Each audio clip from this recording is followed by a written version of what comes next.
ada orang besar, imam besar namanya Dr. Muhammad Said Al-Muhammad Al-Buti, adalah imam ahli sunnah wal jamaah yang ditakuti oleh lawan, disukai oleh lawan dan dihormati oleh kawan, dan beliau adalah imam besar. Akan tapi ada di situ sekelompok juga yang beliau adalah juga termasuk dari ahli sunnah wal jamaah, akan tapi di situ ada sedikit berlebihan di dalam nilai saudara-saudaranya, adalah pengikut ahli sunnah wal jamaah Syekh Al-Haruri dan kawan-kawan Darul Masyarif. Dan setelah kita cek, memang di antaranya adalah mengkafirkan atau mengatakan kesesatan Dr. Buti dengan beberapa ungkapan masalah ilah al-ghaiyah itu yang disebutkan dalam kitab Rubul Yakiniyah. Rumahnya tidak membaca Dr. Buti sendiri, dan Allah ilah al-ghaiyah ini bukan maksudnya adalah Allah adalah ilah, sudah dijelaskan dalam itu. Maksudnya ilah al-ghaiyah ini adalah tafsir yang dijelaskan oleh Buti, bahwasanya Allah kalau membuat sesuatu itu ada maksud. Seperti jam. Jam itu ya kalau lihat satu persatu ada gerak jarumnya, ininya, akhirnya ini semua. Tujuannya apa? Untuk menunjukkan waktu. Jadi Allah kalau membuat semuanya itu pasti ada yang dimaksud dan tujuannya dari Allah. Jadi bukan sebagai ilah, bukan. Rupanya tidak benar bacanya. Ini perlu dibaca. Dr. Buti sudah mengatakan bahwa ilah Allah ini adalah bukan ilah yang dimaksud. Makanya Dr. Buti sudah menafikan bukan ilah yang selama ini dipahamkan. Makanya bagaimana saya dikafirkan? Ilah didefinisikan sama Dr. Buti dalam Rubul Yakiniyah. Didefinisikan ilah Allah itu apa sih di situ? Artinya Allah itu kalau membuat, kalau ciptaan ini tentu ada maksud. Tidak ada yang tidak ada maksud. Jadi maksudnya menggambarkan jam. Jadi ada tugas masing-masing itu. Ini tugas jam, ini pirnya menggerakkan gini, jarum ini. Maksudnya bukan sekedar ini gerak, bukan. Ada maksud yang paling asas itu apa? Menunjukkan jam. Jadi bergeraknya ini karena untuk tujuan ini. Jadi Allah Subhanahu wa Ta'ala, Allah Subhanahu wa Ta'ala di dalam menciptakan segala sesuatu ada tujuan, tapi bukan karena tujuan Allah menciptakan. Jadi karena itu aku menciptakan. Jadi Allah berbuat karena ada ilahnya, begitu.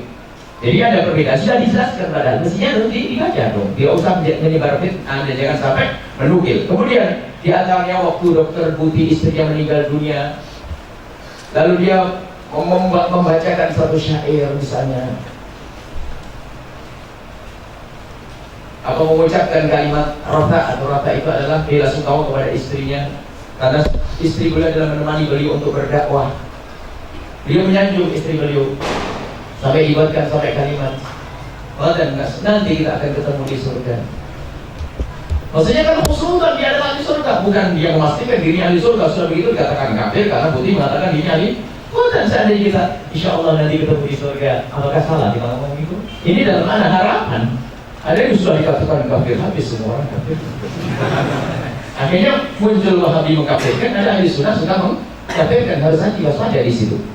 Dan kita akui kan, Syekh Abdullah Al-Harari adalah spesial dalam urusan menghantam Wahabi. Tapi di saat menyangkut kepada hati perlu dicek kembali. Kemudian ada namanya dalam akidah kita nanti lazim madhab dan sami madhab itu. Jadi kalau ada orang mengatakan begini, kalau buahnya begini, tidak boleh dihukumi dengan lazimnya. Lazim madhab dan sami madhab. Jadi omongan Dr. Buti semacam itu tidak memastikan kalau Dr. Buti adalah misalnya rata sanjungan. Ya Rasulullah, aku ingin nanti kita ketemu ya Rasulullah. Kan maksudnya berangan-angan, saya tidak memastikan. Oh, mau ketemu Rasulullah yang di surga benar kamu. Ya, jadi banyak ternyata setelah kita lacak terburu-buru dalam menilai. Dan kita akui adalah Syekh Abdullah Al-Harari adalah ulama kita. Ahli sunnah wal jamaah.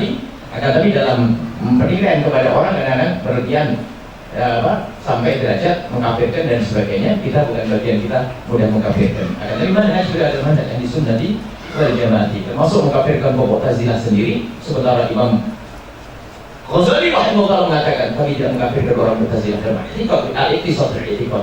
Akan tapi ada sebagian daripada orang tiba-tiba mudah mengkafirkan kaum Mu'tazilah.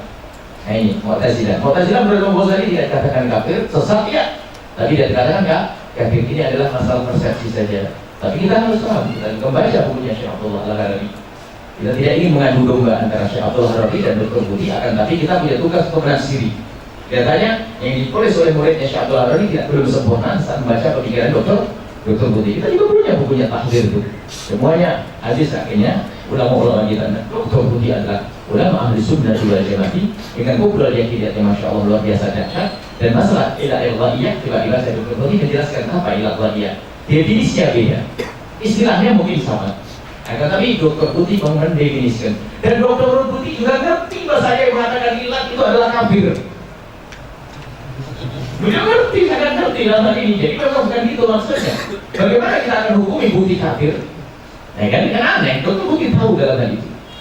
Dan alhamdulillah kita sangat Darul Syariah itu semuanya kita punya. Karangannya Dr. Syekh Abdullah Al-Harari dan muridnya alhamdulillah kita ada semuanya. Dari karangan Dr. Putih saya juga ada semuanya. Di saat melihat pertentangan semacam ini kita akan kembali pada penjelasan yang sesungguhnya. Saat bicara tentang Dr. Putih saya akan kembali ke Dr. Putih. Ternyata di situ ada keterburu-buruan menilai. Jadi tidak boleh berburu-buru dalam menilai orang, apalagi mengeluarkan orang dari wilayah iman. Nah, tetapi kita akui adalah mereka adalah ulama ahli sunnah wal jamaah yang tegas, keras sehingga kadang mudah mengkafirkan saudaranya sendiri. Dengan baik orang besar dan banyak murid-murid, maka kita sering didatangi juga dari murid Syekh Abdullah Al-Harari. Baik, kemudian yang kedua tadi masalah